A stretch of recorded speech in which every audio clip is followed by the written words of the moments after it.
And hello, everyone. It's time for another episode of Weather University. I'm your host, Matt DiNardo, and with me, as always, my hostess with the mostest, Jacqueline Waters. Good morning, Jacqueline. Good morning, Matt. You should come to book club because they say I'm the hostess with the mostest. Do they say that? Yeah. Yeah. Book club. This is where you have to read a book and then talk about Yeah. it. Yep, I'm out right away. Well, we can read about a weather book, maybe. No. Reading and me done a long time ago. I read That's only fair. when I need to now. That's fair. Anyway, let's talk about what's going on with the boys. First of all, welcome to a Monday, everyone. And Jacqueline came up with kind of an interesting plan here.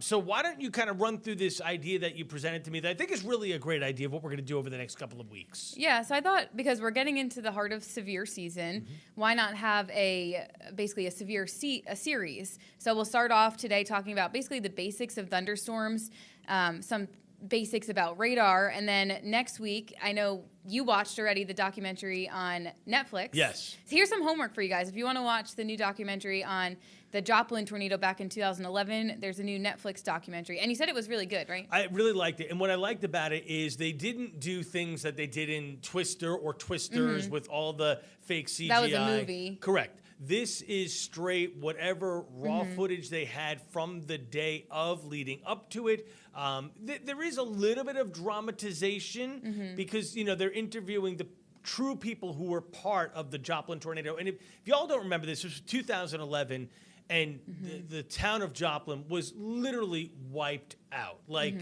nothing stood. It was part of the 2011 super outbreak, which a couple weeks before that, I think, you were still young. You weren't working yet in Alabama. I was in high school. So. But, I mean, it crushed Tuscaloosa and northern Alabama.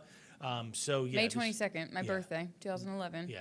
Crazy stuff. Yeah, So we're going to talk about that next week. Yep. I fell asleep watching it yesterday because I was really tired. Well, the problem is we all work these crazy hours, so when you get to sit back on a couch and relax, it's like, oh, nights out. Yep. Yeah. So that's on my to-do list this week. If anyone wants to follow along, you can watch that too.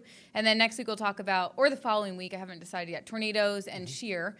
And then also we'll have a episode on lightning and hail. Yeah. So because there's a lot, it would be too much to just do it all in one episode. Correct.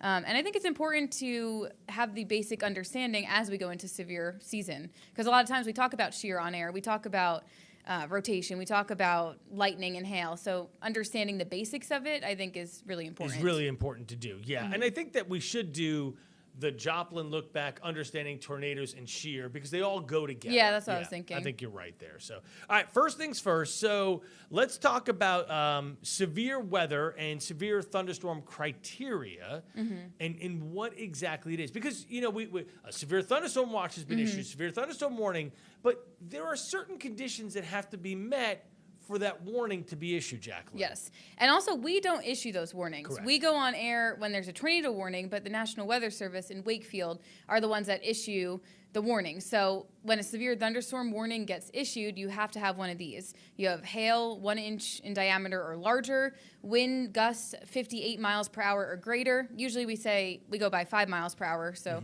60 miles per hour or greater, or a tornado. And of course, if there's indications of a tornado warning gets put out. Yeah. So if there's strong winds, it would be the thunderstorm. Once they see signs of rotation, we then upgrade it to that next level. And a lot of times in our area, I feel like when we say there's the risk of severe storms, usually more times than not, it's to do with winds. We have those damaging winds often, which could cause the same amount of damage as a spin-up tornado. Well, absolutely, because you're talking about power lines down, damage to roof, damage to homes, trees uprooted or knocked over, I should say.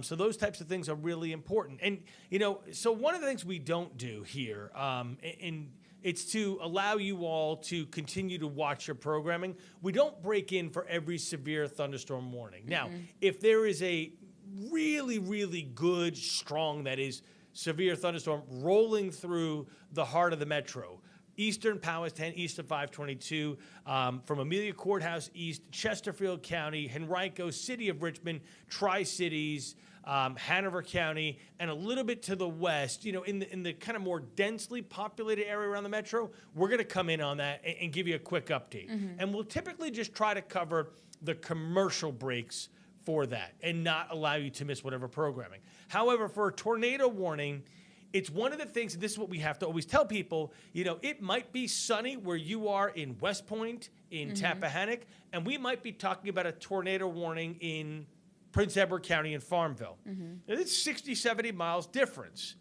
And so the weather can be vastly, but we have to be on for those folks, and there's no way to split the signal, right? We can't say everybody else can just see Jeopardy and we're watching, this tornado. Y'all have to have the same thing. And at the same point, you would want the same coverage if you're in New Kent, King William, King and Queen, when tornadoes come your way, and the folks in Farmville are now seeing sunshine. It's important to cover that for sure. Yeah, that is an important thing to mention. You're right. And it's part of our FCC license. There are certain things that we must go on for. Otherwise, we don't get our license renewed, and therefore we do not do television. So, yeah, that's an issue there. All right, so let's continue on here. So everybody always gets this confused, and you see so many different memes now on Facebook Tacos, and so usually. about tacos, right?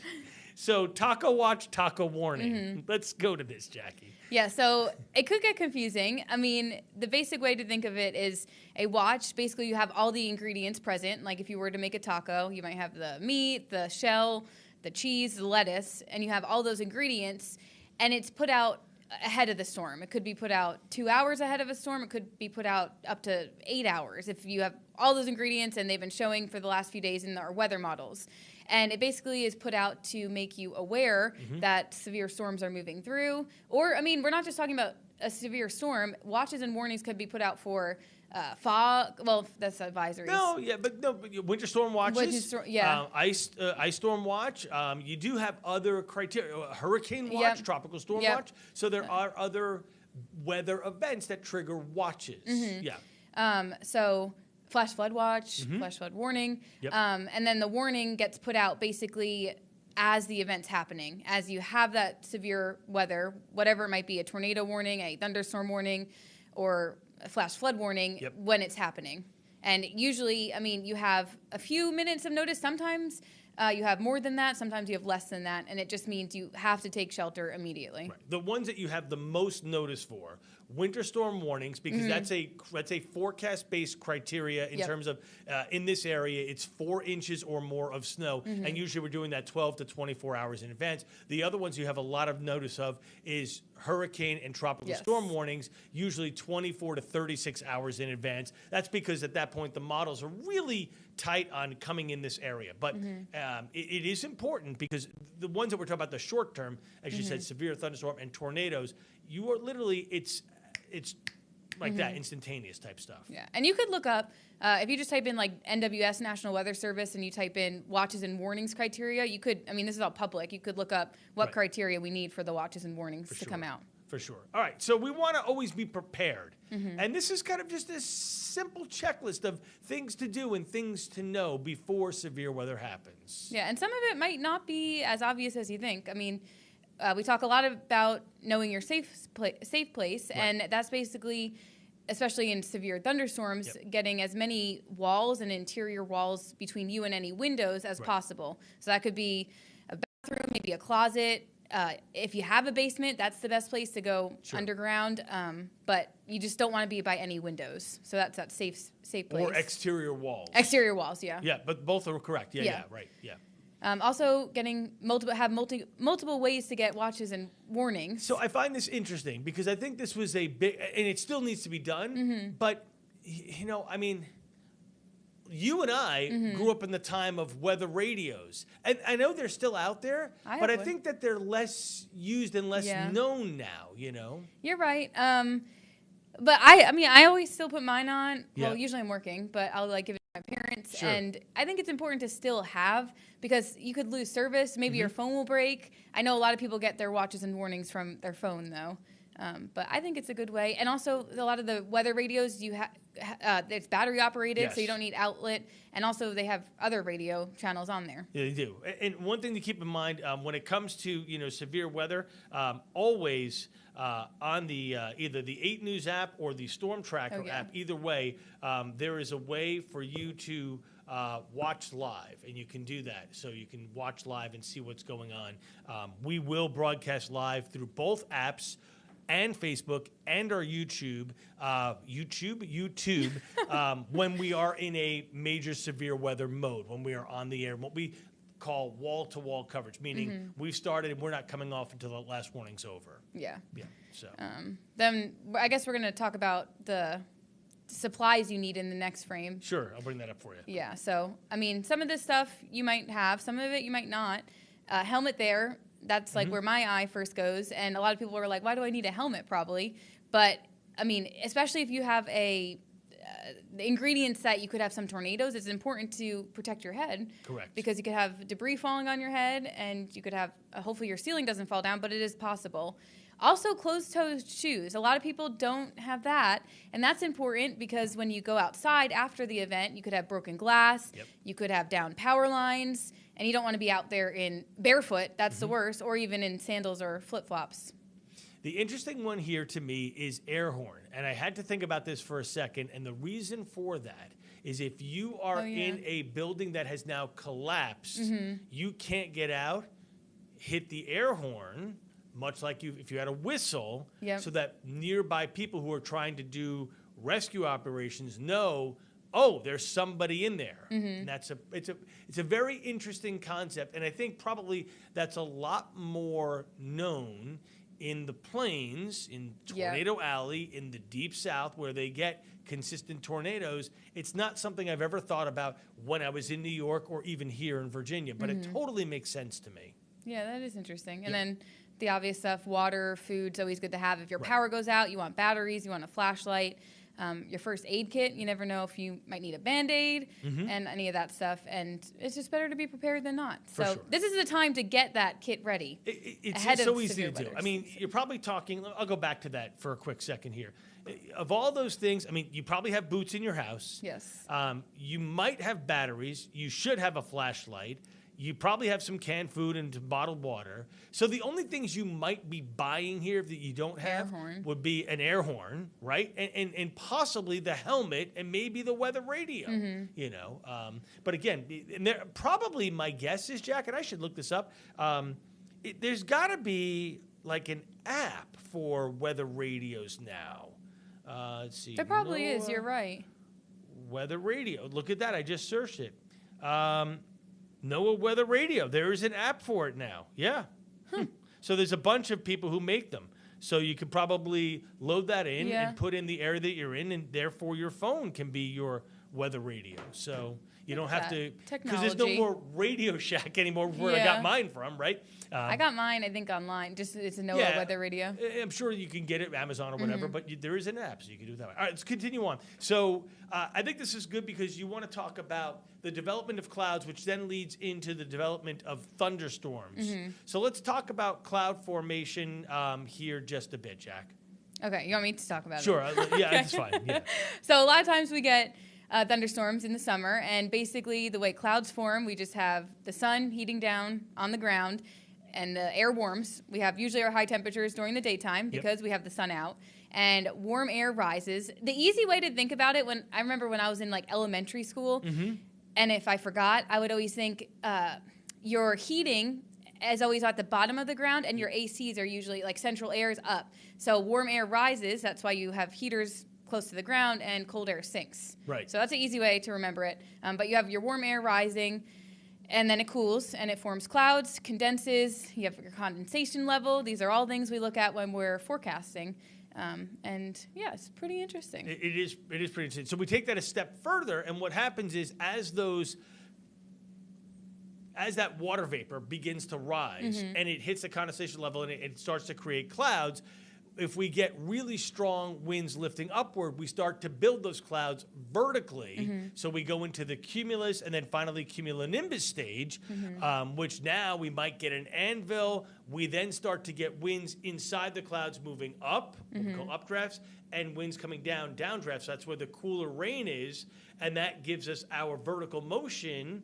And that leads to, down the road, creating a possible tornado or, of course, hail. But in this, again, we're talking about a mature thunderstorm, updrafts, downdrafts, maybe a pocket of some heavy rain, things like that. And then what happens is as the thunderstorm begins to cool. There's a lot of rain. It's all a downdraft. There's no more supporting updraft, and now it just becomes a rainmaker, and you lose a lot of the energy. Yeah, so interesting stuff. Radar. We always use radar, Jack, and I love that you put these in here. I'm going to let you go ahead and talk about these because there's 4 different slides on radar here that I think are really important. Yeah, so I think it is important to be able to understand what radar is when we are showing it, especially in severe weather coverage. And I figured why not just start with the basics. So we have this radar. Whenever I go to school talks, I always say it's basically just, it looks like a big soccer ball to me on a pole. It's big. Our closest one is in Wakefield. And basically that radar, which radar, if you don't know, stands for radio detection and ranging, I believe. Correct. Transmits signal, and then it bounces off a cloud, and it listens, receives the signal, and then sends it back, all with radio waves. It's pretty cool. Pretty cool stuff. The original radar, by the way, just for some fun knowledge here, the original radar was created in 1957. It was called the 57D. It was in airports, and it was archaic, but it was actually partially developed because of the use of airplane technology in World War II. That was the way you could see into clouds and see enemy planes moving on in. So then they realized they were seeing other things, big blobs. And oh, this is rain, this is snow, and then it became something. And then the radar that we're now talking about, and I'll bring this back up here, this is Doppler radar, was created before, but it came into fruition in 1988. Therefore, it was the 88D. Jacqueline, continue on, please. Yeah, so then we also have, so basically radar, it detects something in the cloud. It will just detect a cloud. It could detect not clouds. It could detect bugs, which we'll talk about, and other non-meteorological things. And then it sends it back, so it helps us figure out what shape it is, where it's moving, and also where it is and how fast it's moving. But now we have dual pole radar, and basically it sends out both horizontal and vertical pulses, so it gives us a 3D view of the storm. And that's really important in severe weather coverage because we have all these different variables that we look at, correlation, and we'll go through this over the next few weeks, but correlation coefficient, velocity, storm relative velocity, just a bunch of different things that we look at to help us understand what exactly is happening in the storm. And dual pole was developed, the first dual pole radar came online May 2011, which is the same month and year as the Joplin tornado. And also the Tuscaloosa. I'm going to do a little bragging on you. The company that you worked with before coming to us, two before, Barron, were the people who actually designed dual pole. So there's a reason why we bought that system here, because we can get other things that other stations can't because of the technology that they have incorporated at the different weather services. So this allows us to really see inside those storms. That's why you see us show things that others can't when it comes to tornado tracking, things like shear rate. That's why our velocity is so much faster and so much different. We get it in 72 seconds. There's a lot of things because then there's different aspects of dual pole sails, mesosails, etc. So it's pretty interesting stuff. Anyway, you talk about non-meteorological things, Jackie, and this is always fun. I'm going to pull this back up. Sometimes you see wild stuff in the clouds. Yeah, and actually this is one of my projects at Barron when I worked at that company. So we have something we called our radar mosaic, and every day, every 10 minutes, I would look over our radar mosaic and I would identify what wasn't meteorology, what wasn't like rain, what wasn't precip. And a lot of times, especially in the spring and the summer, you have bugs, and you see the bugs, and I had to basically filter that out. So that was a big project that I did, so radar looked cleaner for all our customers, which was you guys. Right, so, for sure, yeah. And now it's something I use. And now it's something you use, exactly right. Okay, so that's what it detects, and then it also does something else, and I think this is probably the most important thing. This we're going to get into a lot more next week when we talk about velocity, Jackie, but it can tell us particles moving to and away from the radar. And why is that important? It's important, especially for tornado, for tracking where rotation may be, because when you have those greens and reds near each other, that basically means you have that rotation. And the tighter it is, we don't want to see that. When it's broad rotation, it could just mean we have some clouds rotating. We might not have a tornado on the ground, but it is definitely important for severe weather tracking. One other thing I want to note, which I don't think we've mentioned yet. So we have radar on the ground. Yes. And the Earth is round, in case you didn't know. And the radar transmits a signal, and the further away it goes from that radar, the higher up in the atmosphere it goes. Yes. So I actually did a lot of research on this too for the FAA. This was back when I was still in college.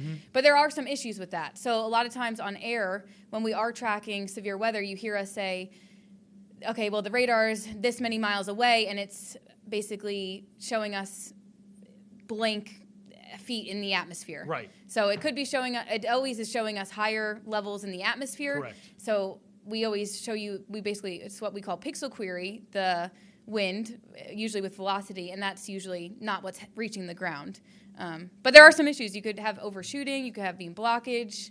So that's something to keep in mind too. Yeah, there's a lot of little things that we look at as to if we're tracking a storm, let's say between Louisa and Charlottesville. So now that radar is 8,000 feet in the air, and all of a sudden we're seeing, let's say a pixel query of the rainfall rate, and it's showing like 10 inches.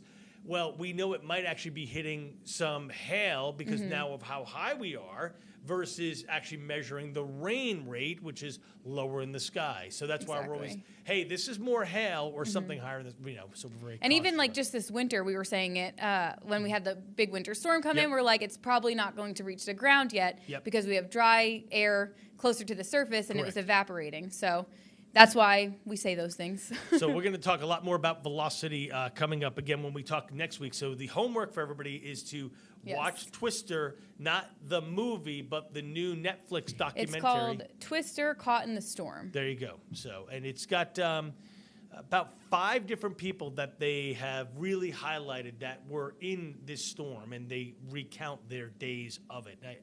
I thought it was really really touching for sure. Pretty tough stuff, and there's some interesting. I don't want to give away. There's some interesting scenes in there. All right, 8-day forecast. So we have none of this in the 8-day forecast. By the way, there's no snow. There's no severe weather. It looks great. We're just getting you prepared for it, so you are prepared for it. You have a plan in place, and you're ready to go when we do have severe weather. That's right. This is a nice benign 8-day, next couple of days, couple of showers. Weekend upcoming, if that holds, it's going to be just an amazing Lots of week. fishing in the forecast. So let's bring that up. So you guys are going to see on Wednesday, I have Jacqueline and Simone Valencia on. Simone, of course, from Current Culture. Jacqueline did part of the his beginner fly fishing class, and then this past Friday, Jacqueline got to go out fly fishing for the first time. So tell me how it was. So good. I did so well. I caught a lot of fish. Should I pull up the picture? Yeah, absolutely. Also, Donna said hi. Hi, Donna. She said hi, Jacqueline and Matt. There you go. But I caught a lot of fish, and yeah, it was really nice. I caught a lot of them. Yeah, it was. You went for shad and stripers, and you had a really good time on shad. We caught a lot of hickory shad. Is that it? Hickory shad is a predominant. Yep. 2 American shad, which is kind of rare for the James River because they were wiped out a long time ago. So they're slowly coming back, and we really need to get that species back here. But I really was able to practice my casting and just put all my skills to work. So that's my shameless plug for Off the Hook with Matty D Wednesday at 10 a.m. Just so you all know, you can see Jacqueline and Simone talking about the beginner's fly tying, the beginner's fly fishing class, not fly tying, and how Jacqueline then did. All right, Jacqueline, anything you want to add before we have to run? No, hopefully everyone could watch the movie. If not, that's okay. We just might give some spoilers, and we'll talk more about We're tornadoes. giving you a week notice now. Yeah. There we go. You have enough time to do that. Exactly right. It's only like an hour and 25. It's not super long, so good deal. All right, with that, Jacqueline, thank you so much. Thank you. And everyone, thank you, and you all have a great day.